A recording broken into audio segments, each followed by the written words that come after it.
Compañeros, compañeras, amigos y amigas, tengan ustedes muy buenos días. Estamos en vivo y en directo desde la Casa Museo Haya de la Torre.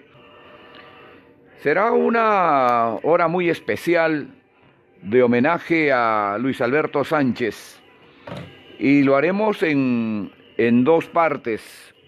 Hoy, la primera parte, vamos a tratar de llegar hasta el año 31, cuando él finalmente se inscribe en el Partido Aprista Peruano en abril de 1931. Y luego la segunda parte será ya la etapa en la cual es militante del partido, a partir de ese tiempo, hasta donde obviamente nuestras posibilidades, por la enorme cantidad de lectura que hay en torno a este gran personaje, nos pueda brindar esa oportunidad.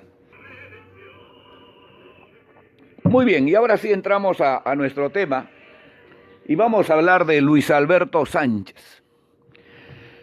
Yo comenzaré diciendo que a mí me correspondió, me tocó, tuve el privilegio, tuve el honor de conocer a Luis Alberto Sánchez todavía en enero de 1972. Yo había llegado de mi provincia, había llegado de mi departamento, del Cusco, había estado en octubre del año 71 en un viaje de promoción, había conocido en ese viaje a Haya de la Torre, pero no había conocido a Luis Alberto Sánchez. Y me cupo el privilegio, la oportunidad de asistir por primera vez a una clase magistral de Luis Alberto Sánchez. Recuerdo mucho, un día lunes de enero de 1972 en la Sala de la Libertad, cuando estaba en el segundo piso, porque la jefatura quedaba en el segundo piso y ahí al lado estaba la Sala de la Libertad. Ahí escuché a Luis Alberto Sánchez sus clases de historia del Perú y de la América Latina, ¿no? Esa extraordinariamente de este profesor, de este extraordinario intelectual, para poder volcar su conocimiento y para poder atrapar la atención de todos los que estábamos reunidos y convocados ahí, que especialmente éramos jóvenes universitarios, ¿no? Yo todavía no era universitario, lo iba a ser en el mes de marzo de ese año, pero siempre había tenido esa cercanía, esa manía, esa afición de seguir los rastros de la historia, de leer todo aquello que pueda significar la historia. Y por supuesto que en mi tierra había leído ya a Luis Alberto Sánchez, pero no lo conocía personalmente, ¿no? Y cuando me tocó esa oportunidad, naturalmente sentí emoción, sentí admiración por este personaje. Y me acuerdo mucho que esa noche me atreví a hacerle una pregunta. Que naturalmente me lo respondió con todo el conocimiento, la sapiencia que él tenía, ¿no?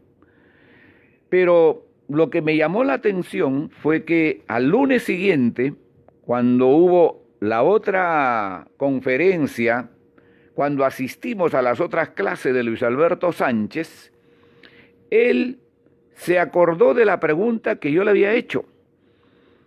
Y con esa mente tan extraordinaria que tenía, se acordaba de mi nombre, se acordaba de mi apellido. Y un hombre que, como ustedes saben, ya en ese tiempo sufría de ceguera.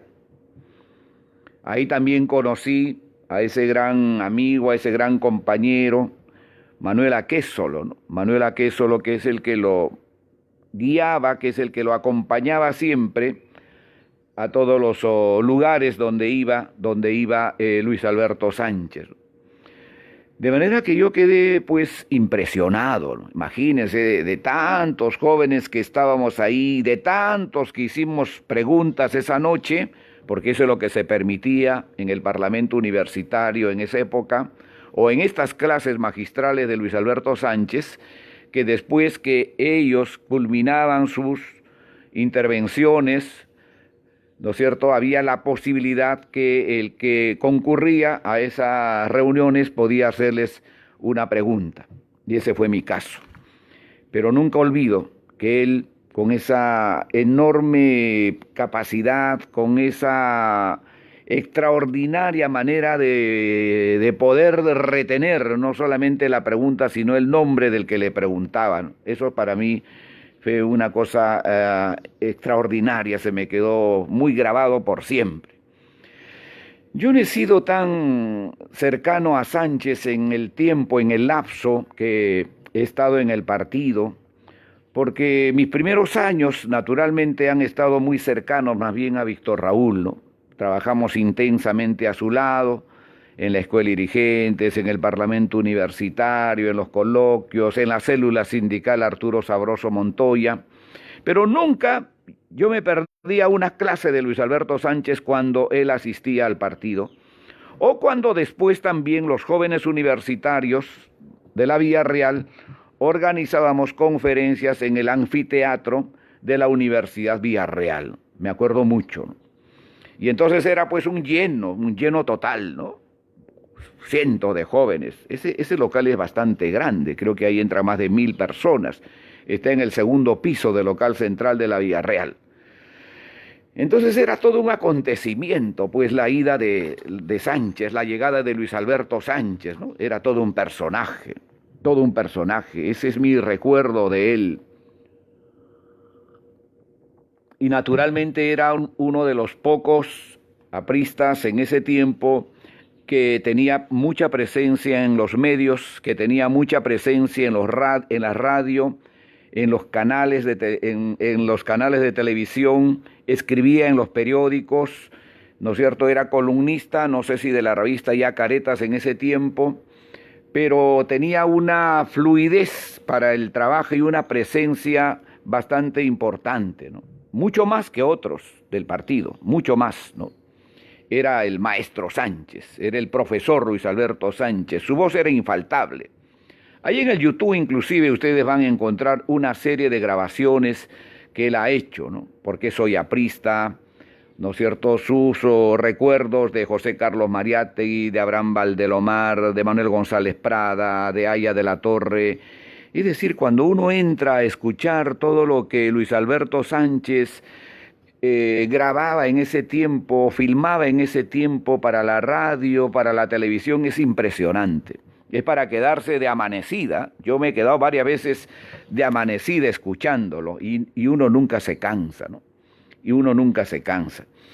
El día de hoy no vamos a hablar de ese Luis Alberto Sánchez, que ya creo que esta semana se ha repetido de una manera insistente, ¿no? Vale decir sobre su biografía, vale decir sobre sus obras que él ha escrito, sobre la cantidad de libros que ha publicado, que muchos dicen que ha sido más de 100, ¿no es cierto? Que se le ha rendido una serie de homenajes, no como se lo merece, no como se lo merece.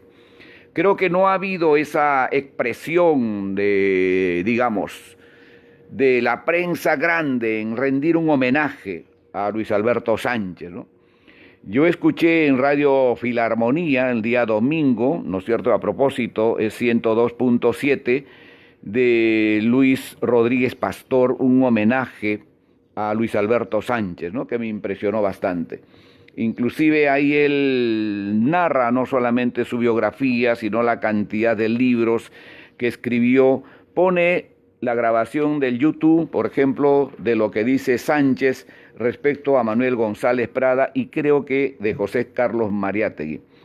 Yo sí quisiera esta mañana, queridos compañeros, queridos amigos, referirme un poco a cómo este Luis Alberto Sánchez, ¿no es cierto?, es visto más bien, o cómo ve él más bien a las personas con las cuales él se ligó en ese tiempo, que no ha sido tan tocada, que no ha sido tan vista en toda esta etapa, ¿no? Porque creo que de alguna manera hay que ir descubriendo a ese Luis Alberto Sánchez desde sus inicios, que cómo él se va forjando, cómo él se va logrando, ¿no? Y cuando decimos, por ejemplo, la cantidad de obras, de publicaciones, de libros, de artículos que escribió Luis Alberto Sánchez, pues naturalmente uno queda perplejo, ¿no? Es impresionante, ¿no? Aquí tengo, por ejemplo, la contribución a la bibliografía de Luis Alberto Sánchez, que fue trabajada por Vidal Galindo Vera y por Luis Alberto del Pozo. Esto corresponde todavía al año 1963. Y está inclusive el último artículo que escribe en diciembre de 1962. Y aquí verán ustedes página por página, todo y año por año, todo lo que produjo Luis Alberto Sánchez entre libros, artículos, folletos, revistas, etcétera, etcétera, ¿no? Y además por temas, literatura, ¿no? Historia, etcétera.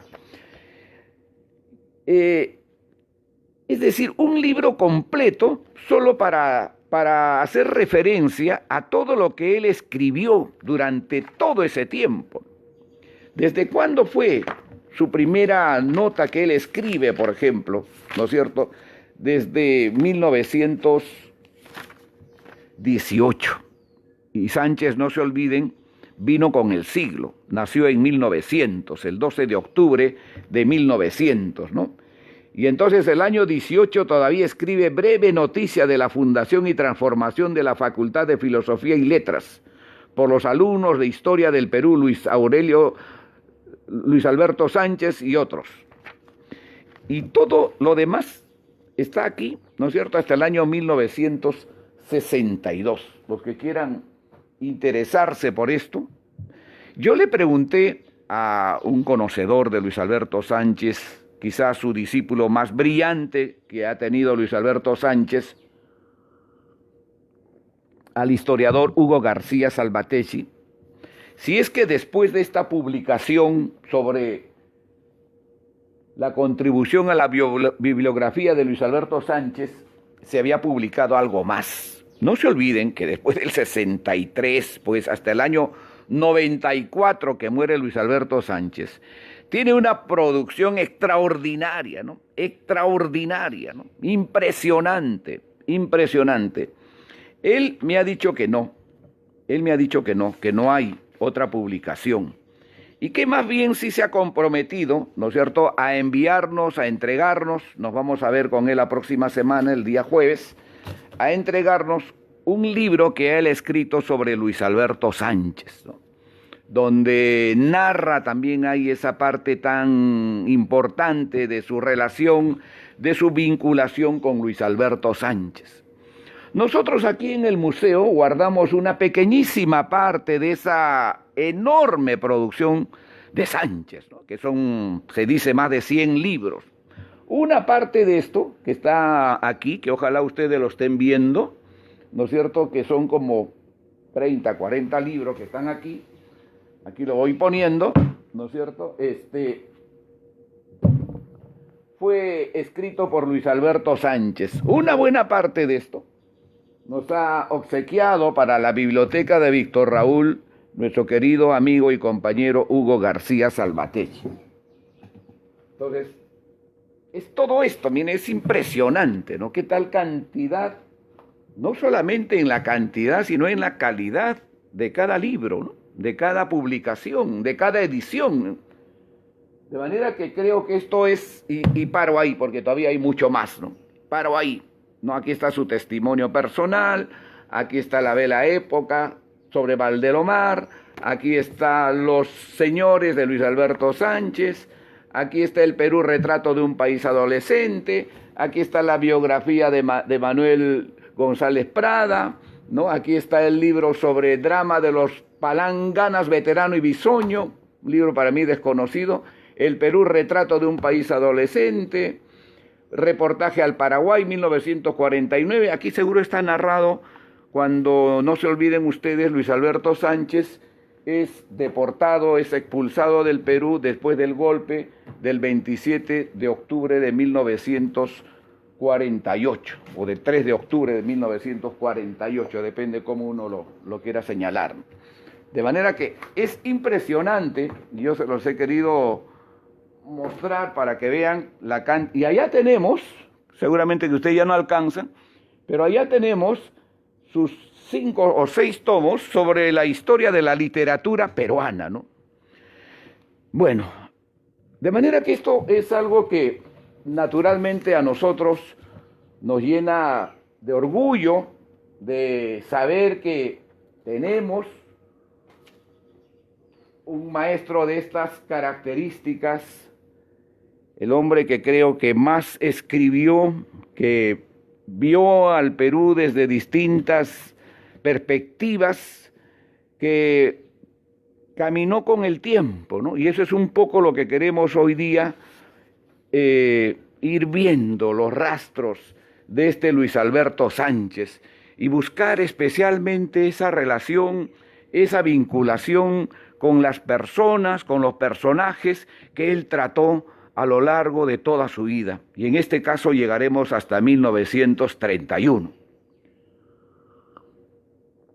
Hay un personaje que a mí me llamó mucho la atención y que es muy poco conocida en la propia biografía de Luis Alberto Sánchez.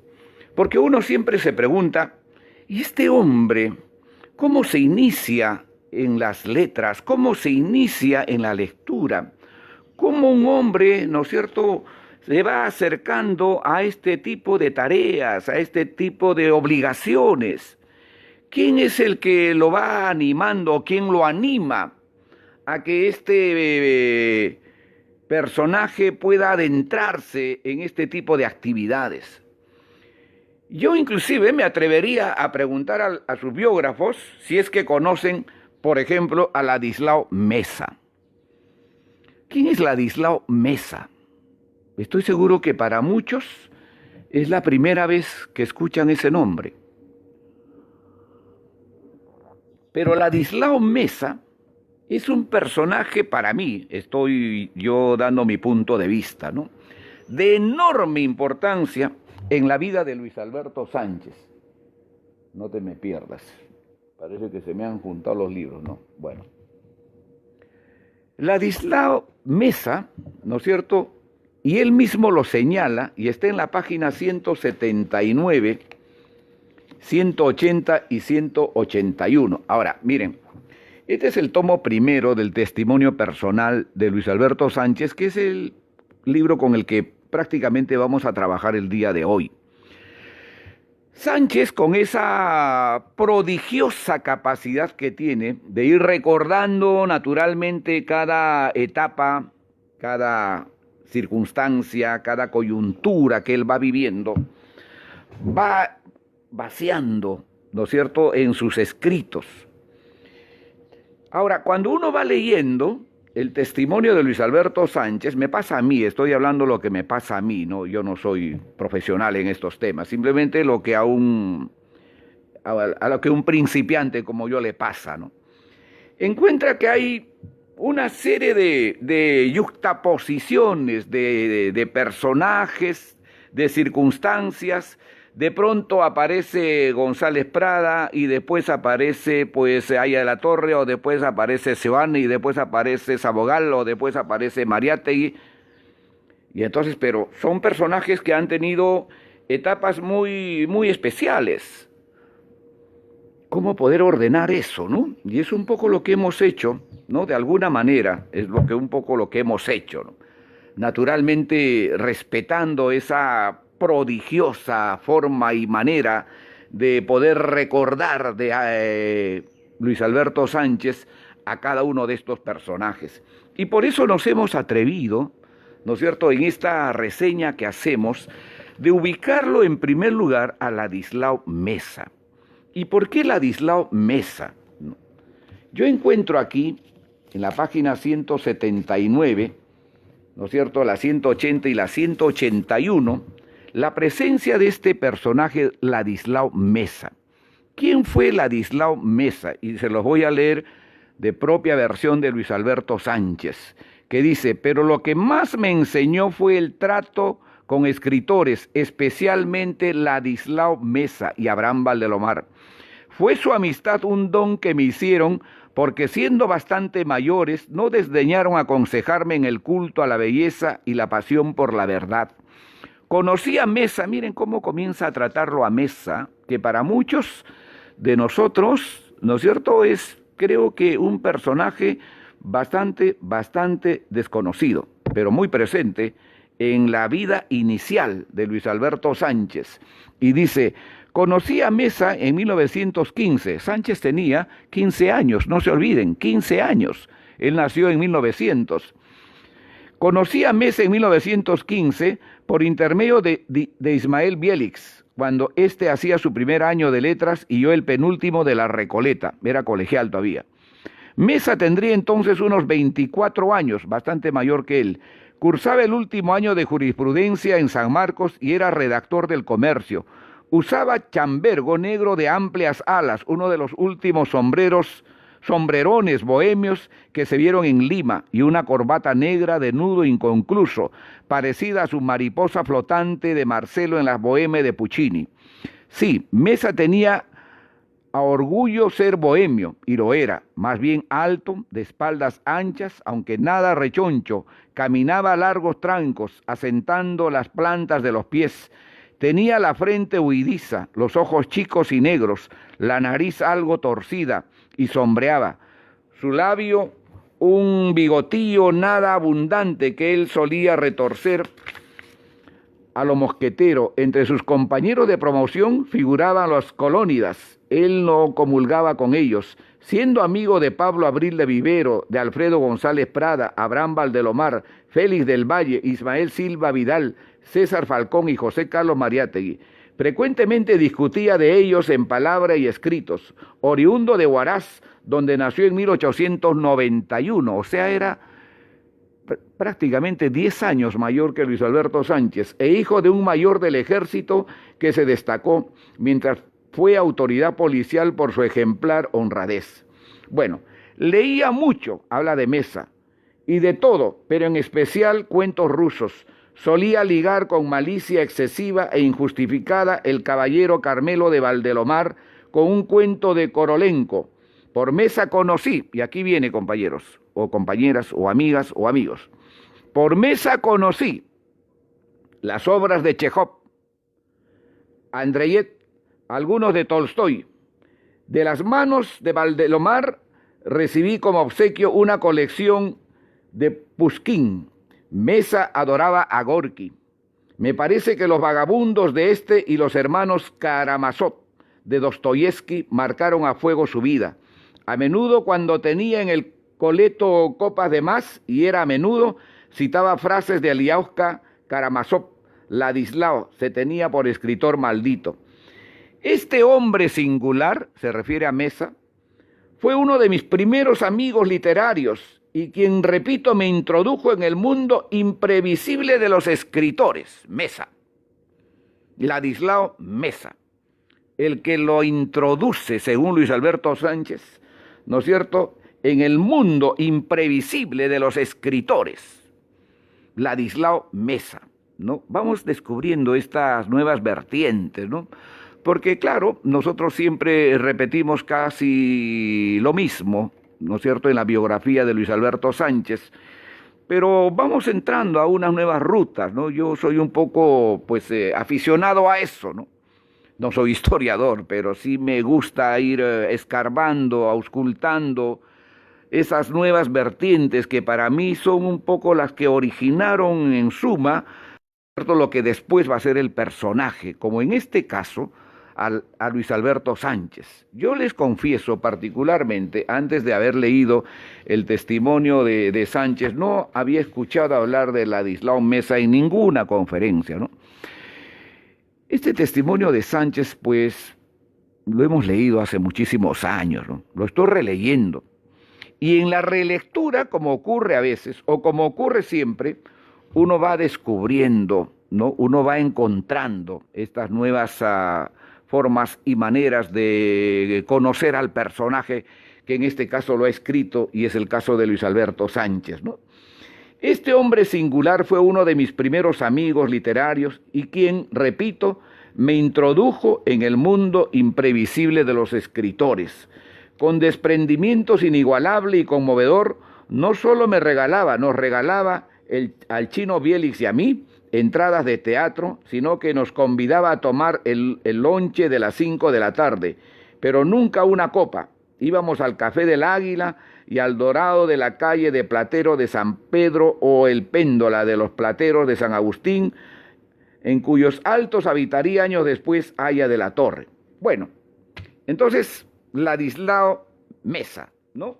Es un poco largo el relato que hace sobre Ladislao Mesa. Ustedes lo pueden encontrar en este primer tomo hasta la página 182, 180, 181 y 182 de este testimonio personal. Entonces, Ladislao Mesa, ¿no? La importancia que tiene en la vida inicial, en los inicios de Luis Alberto Sánchez, ¿no? De Luis Alberto Sánchez. ¿Qué otra cosa para nosotros es muy importante, ¿no? Cuando Luis Alberto Sánchez está en la universidad y se va a graduar de doctor en letras, va a tener su primer encontronazo con lo que después, como ocurrió también con el APRA, serán nuestros enemigos jurados, que batallarán contra nosotros durante todo este tiempo, quizás hasta hoy día mismo, que nos calumniarán, nos difamarán, que harán lo posible por alejarnos del pueblo, por alejarnos de las Fuerzas Armadas, como lo consiguieron en algún momento. Pero Sánchez va a narrarnos aquí, ¿no es cierto? Está en la página 140, su primera desazón, su primer desencuentro que va a tener con uno de los Miro Quesada. Y justamente a propósito de su tesis que él presenta sobre Manuel González Prada para graduarse como doctor en letras, ¿no? Y retrocedemos para que vean un poco cómo esto lo vamos de alguna manera organizando a nuestra manera, de nuestra forma, ¿no? Respetando y, por cierto, elevando siempre nuestro recuerdo y aprecio a nuestro querido Luis Alberto Sánchez.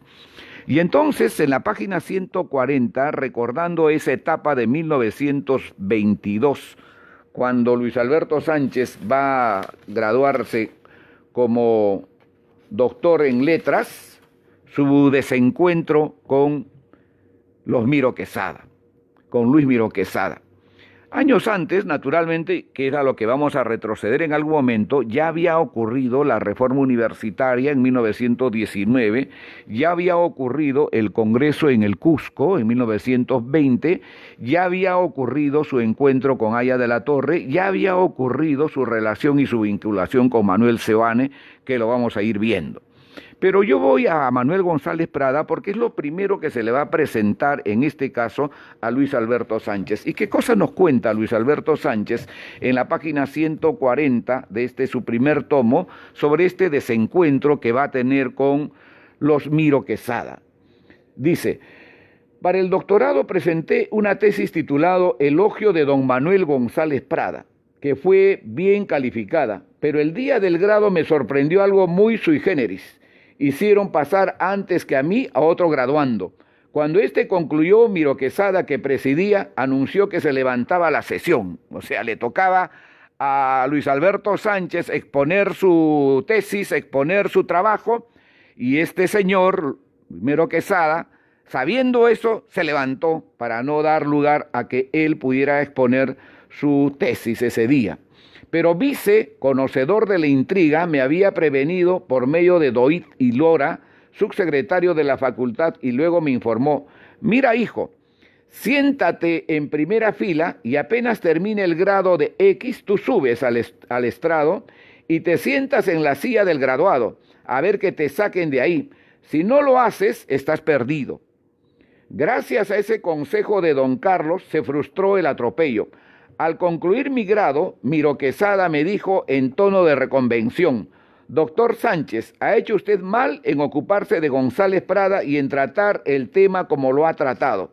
No sabía yo hasta ese momento que Miro Quesada había formado parte de la pandilla que, saliendo del comercio, asaltó el periódico La Idea Libre, refriega en la que murió uno de los asaltantes, un señor Pasos Varela. La Idea Libre estaba dirigido por Glicerio Tázara y en ella colaboraba González Prada.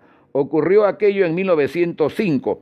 Me enteré de los pormenores solo después de escudriñar la vida de González Prada para mi libro Don Manuel. Don Glicerio Tázara, cuya fotografía hemos recuperado y la tenemos aquí en el Museo de Manuel González Prada, ¿no es cierto? Escribía en esta revista de este director Glicerio Tázara, un gran anarquista, 1905, y a eso es lo que se refiere en este caso Luis Alberto Sánchez, ¿no? Glicerio Tázara es un anarquista, periodista de esa época, de 1905, en la que habla justamente Luis Alberto Sánchez, a quien creo que de una u otra manera hay que recuperar en su expresión tan alta que tuvo, ¿no es cierto?, en propagar las ideas libertarias del anarquismo. Y luego, y esto a propósito lo he puesto ahí, para ver su relación que él va a tener, en este caso, Luis Alberto Sánchez, con don Manuel González Prada. ¿Cómo es que lo conoce? Si Manuel González Prada murió en 1918 y él en 1918 tenía 18 años. Para que vean esa extraordinaria actividad de este joven que con 15 años, con 16 años, ya estaba pues muy entrometido, ¿no es cierto?, en los temas literarios, en los temas de González Prada. Y en la página 232, y otra vez volvemos adelante, vamos para atrás, pero poniendo un poco, ¿no es cierto?, no de orden, sino poniendo un poco, ¿dónde estás? 232, ajá. Aquí está. Entonces, ¿qué nos cuenta Luis Alberto Sánchez de Manuel González Prada, ¿no? En la página 232 él relata esa impresión que le va a causar, ¿no es cierto?, lo que va a sentir con la muerte de Manuel González Prada. Y dice: una tarde lejana me remonto a julio de 1918, descubrí en sus claustros algo que después ha sido imborrable y pertinaz, mi profunda adhesión a González Prada y el impacto de su obra en mi modo de pensar y actuar. Empezaba la tarde nublada, envuelta en un finísimo cendal de aguacero que caracteriza los inviernos limeños. Era exactamente el día 22 y poníamos fin al primer semestre lectivo.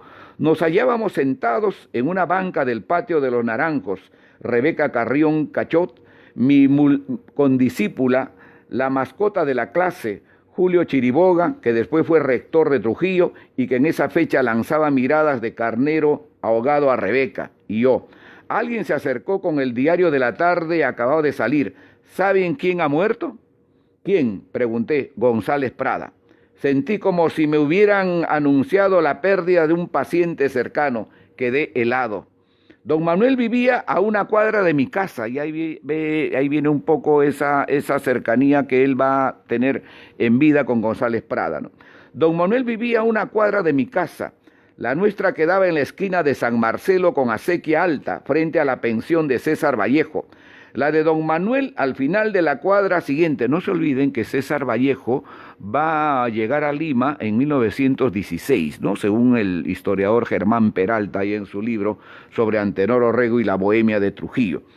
Puerta falsa del teatro frente a la casa del coronel Leonidas González Onderman, donde almorzaba y comía Aya de la Torre. Aya de la Torre, no se olviden, había llegado también a Lima ya en 1917. De ahí hay esa historia que hace muy bien comentada, muy bien cimentada el historiador Germán Peralta en su libro sobre Antenor Orrego y la Bohemia de Trujillo, especialmente sobre la salida de Trujillo tanto de Aya de la Torre como de César Vallejo, y como Aya de la Torre es el que va a traer los poemas, ¿no es cierto?, en la primera reunión que tiene con González Prada, le va a entregar los poemas de César Vallejo. Bueno, eso ya lo hemos comentado en otras oportunidades. Toda mi vida había oído a mi abuela Carmen y a su cohorte de beatas murmurar contra González Prada, y toda la vida oí pronunciar su nombre, con respeto a mi abuelo Rosendo, y sobre todo a mi padre. Este es el hombre que más vale en el Perú, decía mi padre, cuando nos cruzábamos con don Manuel y doña Adriana y le cedía la acera, sombrero en mano. ¿Vamos bien? Sí. Yo aprendí a saludar a los Prada y a dejarles la vereda, a causa de papá. A los 15 años leí Páginas Libres y Horas de Lucha. Traté de imitar su estilo. Mi grado de doctor, ya lo he dicho, versaría acerca de González Prada. Mi anticivilismo congénito me conducía irremisiblemente como a puerto de emergencia a los libros de González Prada. Luego, cuando fue director de la Biblioteca Nacional, recibió también mi homenaje. Ahora el gran escritor, el gran hombre, el maestro, había muerto.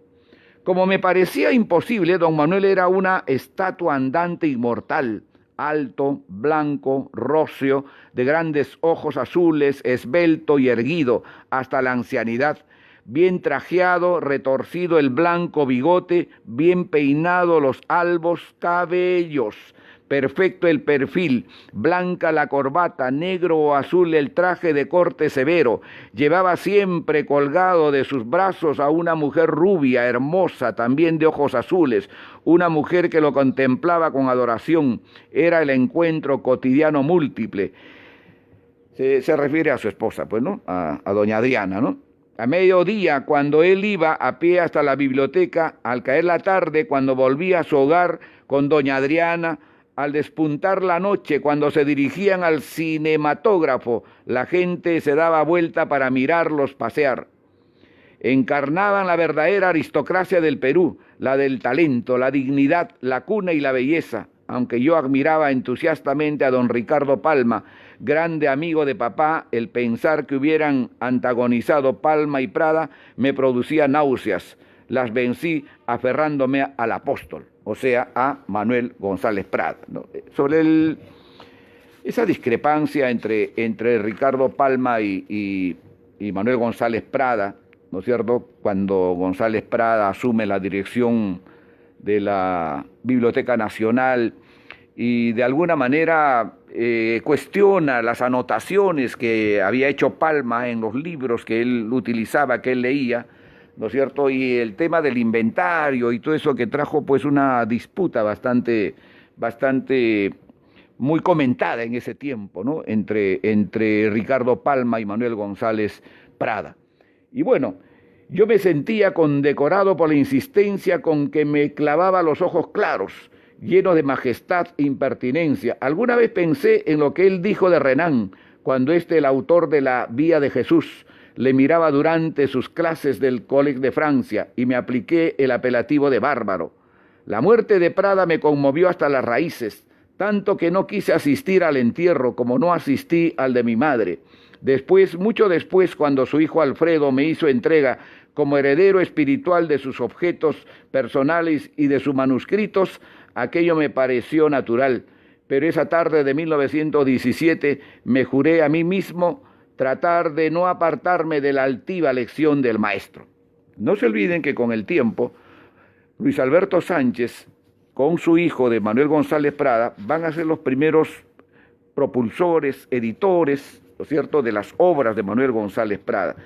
Y hasta los años 80, 85, Luis Alberto Sánchez va a publicar inclusive las obras completas de Manuel González Prada. Entonces ahí está en sus inicios esa relación, esa vinculación, en este caso, o esa cercanía que él va a sentir por Manuel González Prada, siendo tan joven, tan muchacho, ¿no?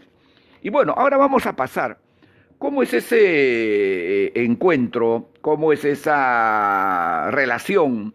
¿Cómo es esa amistad, ¿no?, de Luis Alberto Sánchez? Primero con lo que ha significado, ¿no?, la reforma universitaria, ¿no?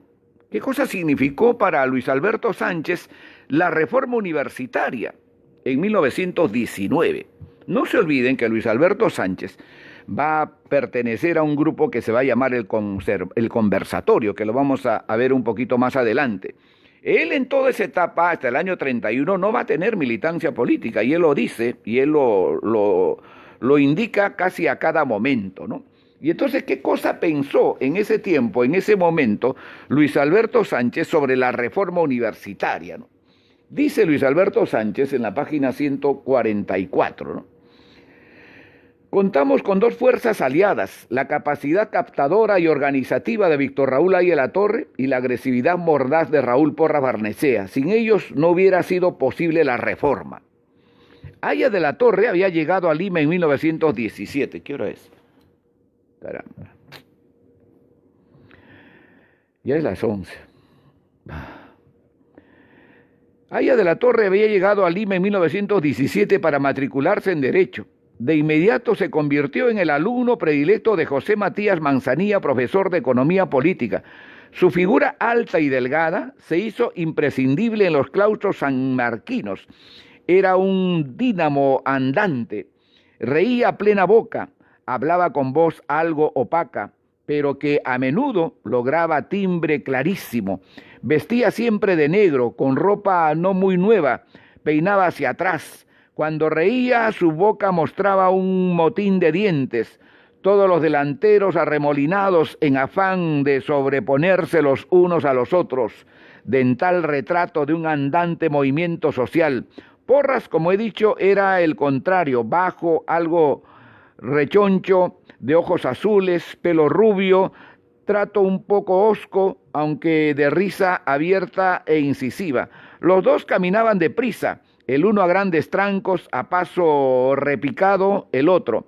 Víctor Raúl proyectaba ya planes grandiosos, unión de estudiantes y trabajadores, aprendido de González Prada, y los maestros anarquistas, leídos en Trujillo, transformación de la universidad, adopción de nuevos métodos, discusión libre, acercamiento a los sindicatos. Raúl prefería fortalecer la investigación, pero no desdeñaba la extensión universitaria. La prueba está en que en 1929 apenas se fundaron las Universidades Populares González Prada, ambos, el primero como rector y el segundo como maestro, se lanzaron a la empresa desde Vitarte y hasta Lima. Digo que sin ellos no habría sido posible la reforma universitaria.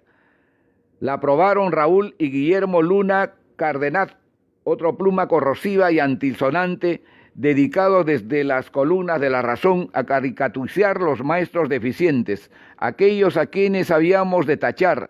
Lo hicieron con travesura y con tanta eficacia que pronto el ambiente íntegro de la universidad señaló como réprobos a tales maestros. Por cierto que se produjeron incidentes desagradables, eran inevitables. Víctor Raúl dibujaba los grandes lineamientos de la reforma, pero tropezaba con la resistencia de un grupo de estudiantes civilistas, adictos a la argolla profesoral, los cuales dominaban la recién creada Federación de Estudiantes, hablo de 1919. Por ello fue preciso formar una comisión de reforma ad hoc, presidida por José Manuel Calle. En él ejercimos nuestros derechos Raúl Porras, Luna, Manuel Seoane, Jorge Guillermo Lejía, Jorge Basadre, José León Barrandarán, Eleazar Guzmán Barrón, Manuel Abastos y tantos más. Haya de la Torre, repito, se había destacado apenas llegó a Lima por su actividad creadora y su actitud de liderato. De hecho, en 1918, el año siguiente de su arribo, ya dirigía un movimiento encaminado a fortalecer el sindicalismo obrero y la solidaridad estudiantil con aquel. Cuando se produjo el alzamiento sindical pro jornada de 8 horas, la Federación de Estudiantes nombró una comisión curiosamente compuesta por 3 trujillanos, Haya, Bruno Bueno de la Fuente y Valentín Quesada Larrea, quienes entraron en contacto con la Federación Local Obrera. De suerte que en 1919 ya era Haya un combatiente avesado y su palabra tenía autoridad. Ese año se matriculaba en letras César Vallejo en su segunda visita a Lima. Fuimos pues con discípulos en el tercer año de letras, Haya, Vallejo, Jorge Guillermo Leguía, Mariano Prado y yo. Está hablando entonces como en 1919, ¿no es cierto?, él se relaciona, se vincula y conoce a Haya de la Torre, ¿no?, en esa expresión de liderazgo, en esa expresión de ser tan cercano al movimiento sindical que después va a conquistar la jornada de las 8 horas de trabajo, como todos lo sabemos, ¿no? Bueno, luego Luis Alberto Sánchez también va a tener una opinión pudo haber participado, ¿eh? Pudo haber participado, pero no lo hizo, por las cosas que él va a narrar después, ¿no? En el primer Congreso de Estudiantes del Cusco, donde sí participó Basadre, donde sí participó Porras, donde sí estuvieron todos esos egregios maestros que después van a ser parte de la Universidad Popular Manuel González Prada, ¿no? Y entonces el Congreso de Estudiantes del Cusco, según Luis Alberto Sánchez, en la página 147 y 148 cuenta lo siguiente, ¿no? Desde luego la reforma necesitaba planificación, según se dice. Ahí había partido al Cusco como secretario del prefecto, coronel César González, se refiere a 1917. Pero ahí lo va a ligar con la convocatoria al Congreso de Estudiantes en el Cusco, ¿no? Deslumbrado por la capital imperial y herido por la miseria del indio, Víctor Raúl promovió y organizó un Congreso de Estudiantes, el primero de tipo nacional, ¿no? Redactamos las ponencias. A mí se me encargó de una sobre la originalidad de la literatura peruana. Los delegados haríamos el viaje en un buque de la Compañía Peruana de Vapores, a cargo del catedrático Alberto Salomón, quien tenía por secretario a nuestro amigo Manuel Abastos. Bueno.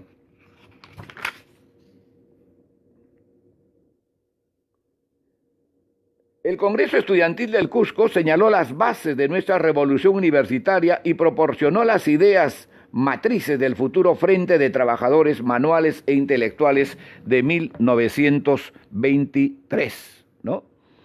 Esto es más o menos lo que narra Luis Alberto Sánchez respecto a ese paso que él tiene por la universidad, pero al mismo tiempo lo que observa respecto al Congreso de Estudiantes del Cusco, el primer Congreso de Estudiantes del Cusco, ¿no?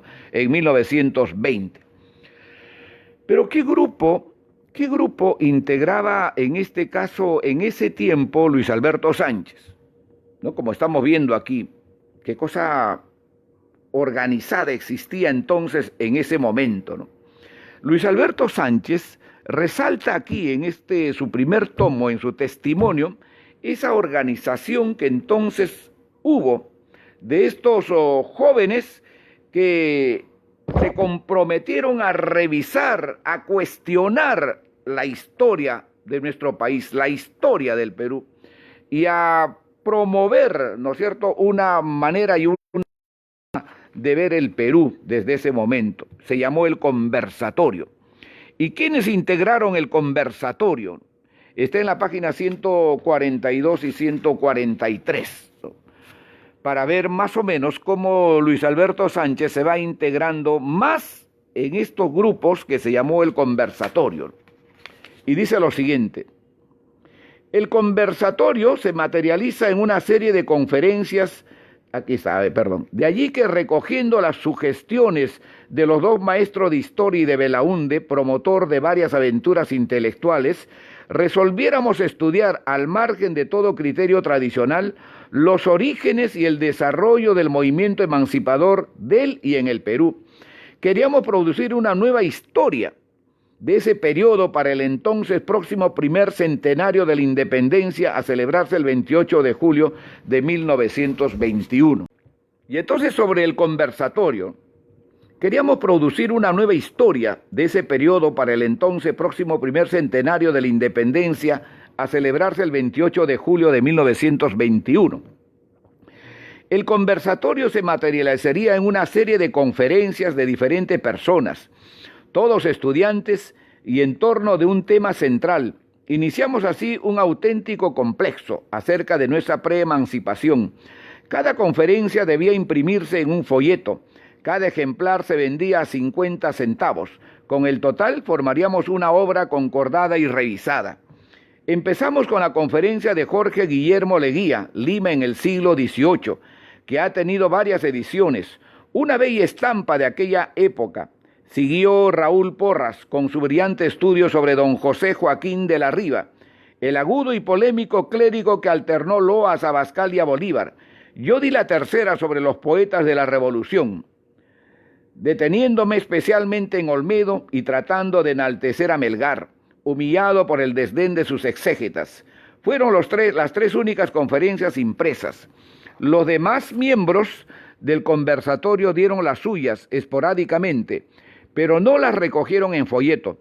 Fueron miembros del conversatorio los que aparecen en la ya histórica fotografía de Mundial, número extraordinario de julio de 1921, y algunos más, a saber, Raúl Porras, Jorge Guillermo Leguía, Víctor Raúl Haya de la Torre. No leyó su conferencia porque se marchó al Cusco.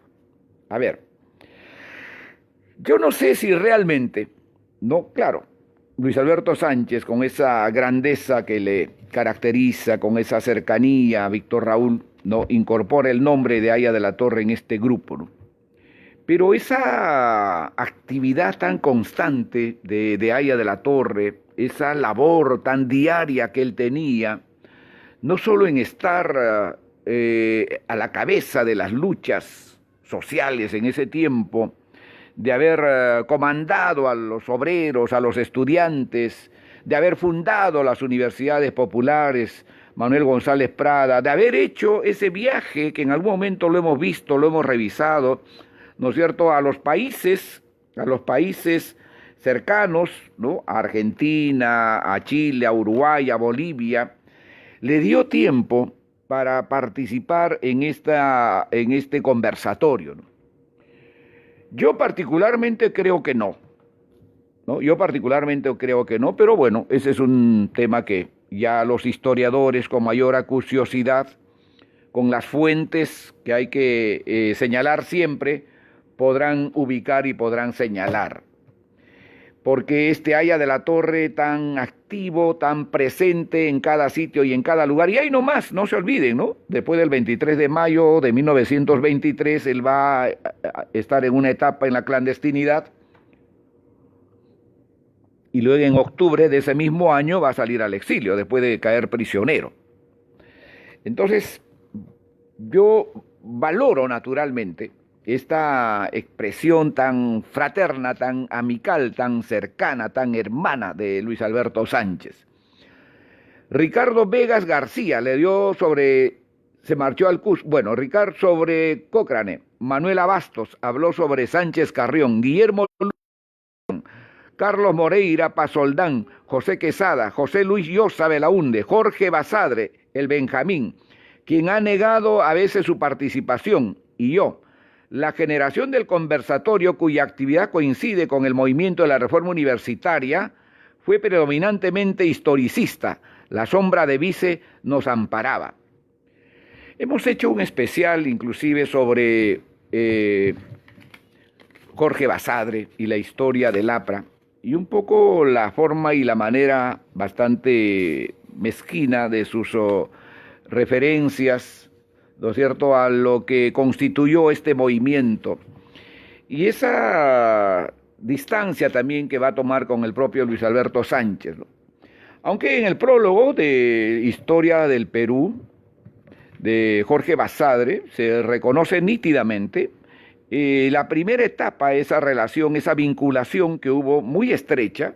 Publicaron inclusive la primera obra juntos, Luis Alberto Sánchez y Jorge Basadre, no hay que olvidar eso, y que está reconocida también en la introducción, en el prólogo que hace Jorge Basadre a su historia del Perú, ¿no?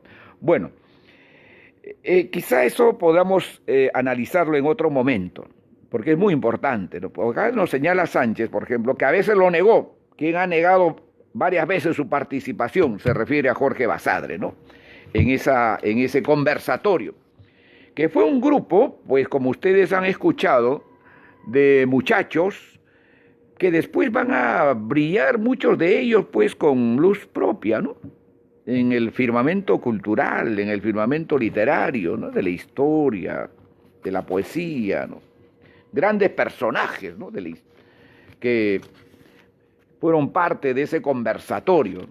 Y yo siempre estoy pensando en lo que nosotros como movimiento, como organización, podemos hacer ahora que estamos muy cercanos al bicentenario, ¿no?, al bicentenario. Bueno, ¿quiénes fueron parte de ese grupo del contertulio de Luis Alberto Sánchez, ¿no?, para ligarlo un poco a lo que fue el conversatorio, ¿no? Y ahí nos vamos a saltar hasta la página 254, para darnos cuenta cómo esa capacidad de Luis Alberto Sánchez de ir recordando pues los temas, no siempre de una manera correlativa, sino que ahí un poco nos va desubicando para luego encontrarlo otra vez más adelante, ¿no? Un poco lo que ocurre también en las novelas de Vargas Llosa, ¿no? Que a propósito hoy día le han hecho una especial entrevista en RPP, recordando los 10 años que ha obtenido el Premio Nobel de Literatura. Bueno, en la página 254, Luis Alberto Sánchez nos va a señalar, nos va a decir quiénes fueron ese grupo que integraban sus contertulios, ¿no? Como él lo llama, ¿no? Y aquí dice: la gente de mi grupo solía reunirse no solo en el Morris Bar. En el Morris Bar dicen pues que es donde se origina el pisco sour, ¿no? Pues el compañero Gerardo Morris siempre con mucho orgullo dice que en el Morris Bar es donde se originó el pisco sour, ¿no? Sino también en la cantina del Hotel Maury. Yo no sé si el Morris Bar quedaba en el mismo Hotel Maury, ¿no? Que era muy famoso además, ¿no? Muy famoso en el centro de Lima. Yo todavía conocí ese centro de Lima pues muy atildado, ¿no? Los mejores lugares de atención, por ejemplo, de los médicos, estaba en la Plaza 2 de Mayo y en la Plaza Unión en los años 70, ¿no? Los mejores consultorios. Las oficinas más preeminentes estaban en la avenida donde está la Villarreal, la avenida, ¿cómo se llama esta avenida? Bueno, por ahí quedaba también las oficinas del Parlamento Latinoamericano, que atendía a nuestro querido compañero Andrés Tausen Escurra en esa época, ¿no? De manera que el centro de Lima, todavía el que yo conocí, era de una expresión bastante importante. Ya, ahora, imagínense en esa época, ¿no? En la que nos habla Luis Alberto Sánchez, donde está el Hotel Maury, ¿no? Todavía el Hotel Crillon, en las épocas en que yo llegué en los años 70, pues era sinónimo de una expresión muy especial, ¿no? Ahí inclusive tenía su sitio de trabajo, su lugar de vivienda, inclusive el famoso empresario pesquero Luis Banquero Rossi, ¿no? Que después lamentablemente fue asesinado.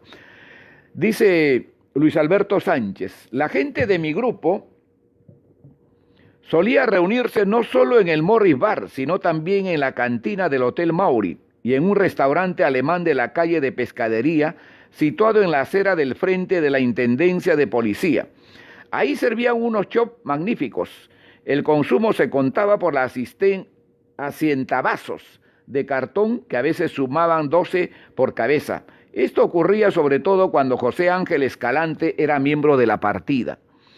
En realidad nos juntábamos indistintamente Jorge Basadre, Elías Ponce Rodríguez, Rafael Pareja, Carlos e Ismael Bielix, José Díez Canseco y José Ángel Escalante. Almorzábamos en un restaurante francés llamado Astoria, cuyo dueño era un marsellés medio visco apellidado Grandejian, el cual tenía una mujer con una linda estampa de potranca de Normandía y unos cabellos de Valquiria.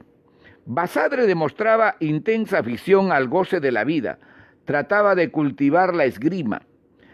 Los cócteles no le dañaban el hígado, amaba el amor en todas estas manifestaciones, conversaba, escribía, se entusiasmaba. Un poco, pues, el vivir diario de estos personajes, ¿no? Que no todo era estar enclaustrados, que no todo era estar encerrados, que no todo era estar siempre en la lectura, como a veces muchos, pues, hemos creído, ¿no? Que así ha sido, ¿no?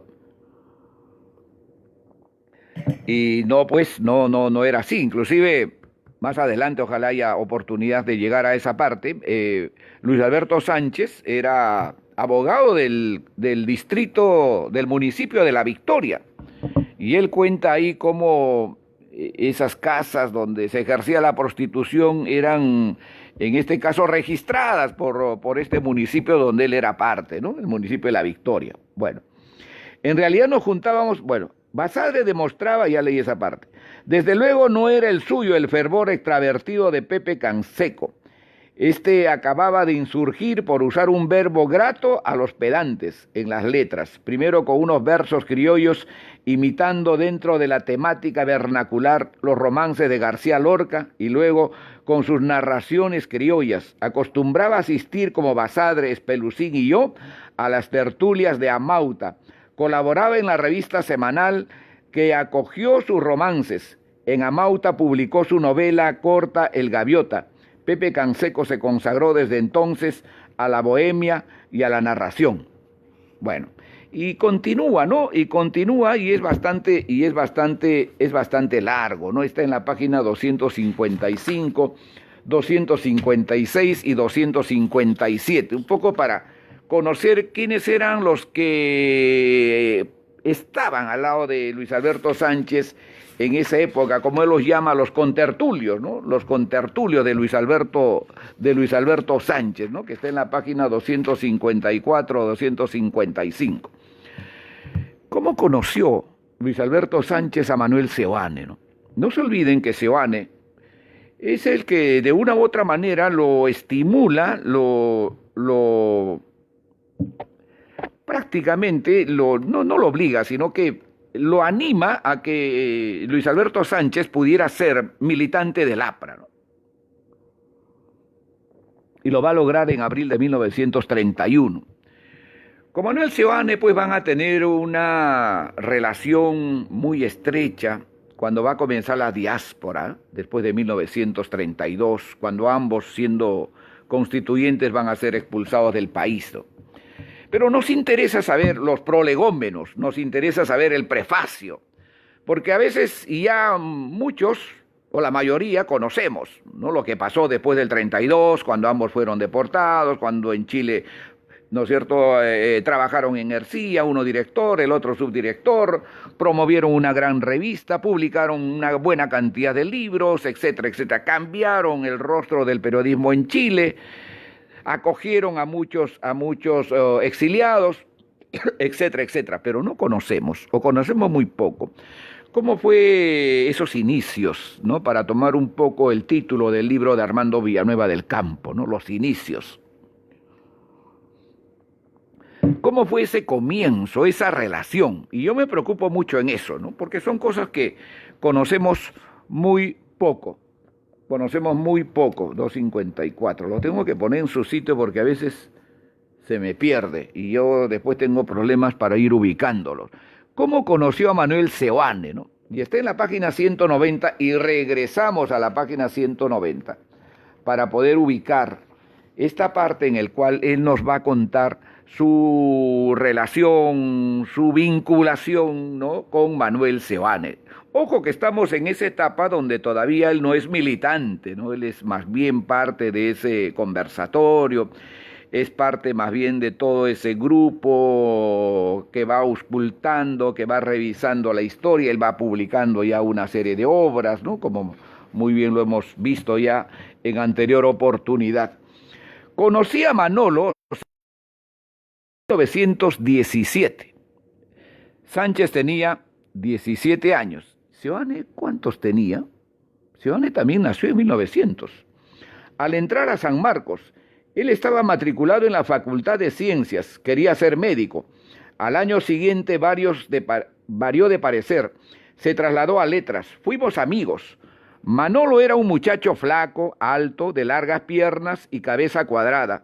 Caminaba con aplomo, tenía la frente despejada y prominente, la nariz corta y algo chata, los ojos audaces, el mentón cuadrado, fácil la sonrisa. Había mucho de cazurrería en su gesto apalomillado. Qué bonita palabra, ¿no? Apalomillado. Apalomillado. Siempre estaba en pos de travesuras, negocios y mujeres. Ya lucía un carácter contradictorio, alegre al par que díscolo. Una mañana lo encontré muy violento en el pasillo que daba acceso a una puerta lateral del aula del primer año de letras, donde dictaba clase de literatura antigua su padre, el fiscal Guillermo A. Seoane. Varios estudiantes habíamos estado en el patio, canturreando tonadillas de moda. Parece que el eco de los cantos llegó al aula, perturbando su serenidad.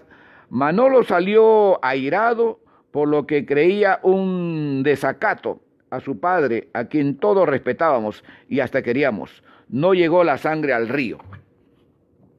Al año siguiente nos halló a Manolo y a mí como bogas de la reforma universitaria. Los dos participábamos del Comité de Reforma de Letras que presidía Jorge Guillermo Leguía y cuyos secretarios fueron Ricardo Vega García y él, Seoane. El 4 de julio de 1919 nos sorprendió en plena revuelta universitaria. Seoane era empleado del Senado, donde tenía por jefe principal a Rafael Belaúnde, oficial mayor y como jefe inmediato de Ismael Bielix. El advenimiento de Leguía nos llenó de inquietudes. Seoane me buscó para que juntos firmáramos una carta dirigida al Comité de Reforma exponiéndole nuestros puntos de vista. La carta apareció en un rinconcito de la prensa. Tengo la impresión de que revelaba nuestra angustia por la suerte de la reforma.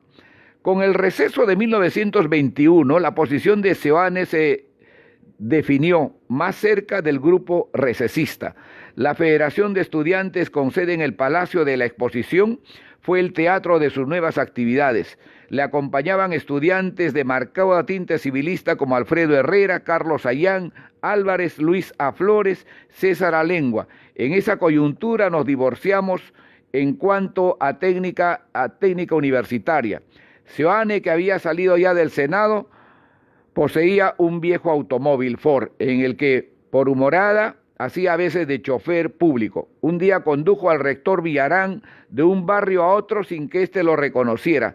Seoane se comportó con él como un magnífico chofer profesional, cobrándole la carrera. Luego se moría de risa contando el episodio. Como le gustaba también el deporte, solía ir todos los días al Club Regatas Lima, donde se relacionó más íntimamente con Aya de la Torre, consuetudinario boga y nadador, recién regresado de Buenos Aires. Claro, está hablando del año 22, ¿no? Cuando Aya de la Torre dio esa gira por Argentina, por Uruguay, por Chile y por Bolivia, ¿no? A ella gustaba de entonar con su desafinada y ronca voz tangos de moda, uno de ellos Loca. Seoane le llevaba el compás. Yo había fundado entonces una revista deportiva con Gonzalo More, se titulaba Aire Libre, lo editaba Mundial. Después de 1924, la publicación con José Arnillas. En una de las carátulas presentábamos la fotografía de Edgardo Seoane, estudiante de agricultura, hermano de Manolo, ganando una carrera de 100 metros. Edgardo Seoane fue acción populista, ¿no? Inclusive después del golpe de Velasco, él tomó distancias de Acción Popular Oficial y formó otro movimiento, ¿no? Viajé al extranjero en 1923. A mi regreso encontré a Manolo como propietario de una tienda de artículos de hombre en la calle de Núñez. Era un sucucho pintoresco al que Seoane prestaba el aliciente de su conversación y picardías criollas. Además, nos atraía una empleada buenamoza, joven e inquieta, llamada Rebeca Yáñez, el que menos trataba de echar su guachito en el asunto, por ver si sacaba la lotería. La suerte acabó siendo contraria a Rebeca. Le hizo víctima de un destino ingrato. En mi ausencia de 1923 habían sucedido cosas. Víctor Raúl fue electo presidente de la Federación de Estudiantes, en rivalidad con Seoane, a quien apoyaban Herrera, Sayán, Flores, los civilistas de San Marcos. Luego, al saberse del apresamiento de Aya, Seoane reaccionó gallardamente y se compuso la fórmula, Aya de presidente y Seoane de vicepresidente. Ocurrió el 2 o 3 de octubre. Víctor fue desterrado el 9. Ustedes saben que uno de los pocos personajes que podía decirle Víctor a Aya de la Torre era Luis Alberto Sánchez, ¿no? Nunca, por lo menos que yo escuché, y además en los relatos y en los libros, nunca le llamó jefe, nunca le llamó por el apellido, siempre lo llamó Víctor. Y así también en los discursos que daba Luis Alberto Sánchez, ya sea en el aula magna o en Alfonso Ugarte, comenzaba saludando a Víctor, ¿no? Víctor. Siempre se le quedó esto, ¿no? Y acá lo está diciendo, ¿no? Bueno, ¿dónde nos hemos quedado? Víctor fue desterrado el 9, después de una semana de huelga de hambre en la prisión de San Lorenzo. A ver, Aya de la Torre, después del 23 de mayo de 1923, va a entrar en una etapa de clandestinidad, ¿no? Y lo que nos dice Sánchez es que fue capturado entre el 3 o 4 de octubre de ese mismo año y fue deportado el 9 aproximadamente. Inmediatamente de mi regreso me buscó Manolo. Me condujo a la imprenta proletaria en la avenida Grau, donde se editaba el periódico órgano de la Federación de Estudiantes. Era una especie de sótano en una casita modesta, de modesta apariencia. Allí conocí a los líderes obreros, Arturo Sabroso, Samuel Ríos y Samuel Vázquez, quienes serían entrañables amigos y compañeros del partido. Luego fuimos a almorzar al restaurante Venecia en la calle Pileta de la Merced. Nos acompañaba Eloy Espinosa y Pedro Muñiz, alumno de ingeniería y vicepresidente de la Federación después de que Seoane fue promovido a la presidencia. Me comprometieron a que formar el jurado que fallaría en los Juegos Florales Universitarios ya convocados y para que fuese el mantenedor de los mismos. Comenzamos a hacer planes de expansión universitaria. La federación estaba en la calle Juan de la Cova, cerca de la Plaza del Congreso. Día y noche se hablaba ahí de política, literatura y deporte. Se jugaba el póker y la pinta hasta la madrugada. Cuando se instaló el nuevo comité hubo fiesta larga. En el paroxismo de la medianoche nos lanzamos a cantar tangos de moda. Seoane, El Pichón, Alvarío y yo. Alvarío era un mayor del ejército, maestro de esgrima y diplomado de aviador en la Escuela Argentina del Palomar. Seoane fue apresado un mediodía en mayo de 1924. Nos acabamos de despedir en la puerta de la imprenta proletaria. Me había convencido de que actuase en aquellos menesteres revolucionarios, ajenos a mis aficiones literarias. Poco después recibí una carta suya desde Buenos Aires. En ella me contaba que cuando lo conducían al puerto en el auto policial, me vio parado en la puerta del cinema de la Merced montando guardia. No nos volvimos a ver hasta septiembre de 1930. Nos escribimos de continuo. Esta es la parte, digamos, poco conocida por nosotros mismos, ¿no? Pero que está aquí en el primer tomo del testimonio personal de Luis Alberto Sánchez, ¿no? De cómo fue esa cercanía, de cómo conoció Manuel Seoane o cómo conoció Luis Alberto Sánchez a Manuel Seoane. Bueno, son las 10:30. Vamos a quedarnos aquí en esta primera parte y tengo la otra que creo que es también muy importante y que tiene que ver esa relación, esa vinculación estrecha de Luis Alberto Sánchez con José Carlos Mariátegui, que creo que es esa expresión, esa relación que va a haber entre estos dos personajes, que inclusive en 1927 va a tener como especial presencia el debate sobre el indigenismo, ¿no? Entre José Carlos Mariátegui y Luis Alberto Sánchez. Y luego también la parte epistolar entre ellos, que está en estos dos tomos de José Carlos Mariátegui, ¿no? Que está en estos dos tomos de José Carlos Mariátegui, no sé en qué, bueno, está en el segundo tomo. La parte epistolar entre Sánchez y José Carlos Mariátegui, en esa etapa, estamos hablando, no se olviden que José Carlos Mariátegui muere en abril de 1930. En ese tiempo, Sánchez estaba en Chile. Cuando regresa, y en Chile, él cuenta también, y vamos a llegar a esa etapa en algún momento, a esa conferencia que él asiste, que él da allá en Chile, asisten los desterrados apristas de esa época, entre las cuales estaba Magda Portal, ¿no? Y Serafín del Mar también. Bueno, nos vamos a quedar aquí porque sí nos queda todavía bastante material, ¿no? sobre todo esa relación, esa vinculación con José Carlos Mariátegui, su relación con Abraham Valdelomar, ese viaje a Chile, su presencia en Chile, y su relación y su vinculación, según él, ¿no es cierto?, bastante distante de la verdad, con Augusto B. Leguía, ¿no? ¿Qué cosa fue el oncenio? ¿Qué significó el oncenio para Luis Alberto Sánchez, ¿no? Que creo que es muy importante verlo, porque a él inclusive se le calificó como tiburón de Leguía, ¿no? En la campaña de 1931, que él va a rechazar y que justamente va a pedir o va a hacer que en este caso reaccione Manuel Seoane para responder eso que él se niega en ese momento, ¿no? De manera que son temas, creo que hay que profundizar un poco, y que no es que no conozcamos, ¿no? Sé que muchos de ustedes lo conocen muy bien, pero que hay que de alguna manera refrescar en todo caso esa etapa entre 1918, 17 y 1930, la primera etapa, hasta el día en que Luis Alberto Sánchez va a asumir el compromiso de ser militante del APRA en mayo o en abril de 1931 hasta el día de su muerte. Bueno, ahí lo vamos a dejar. Muchas gracias, han sido ustedes muy amables por habernos sintonizado el día de hoy.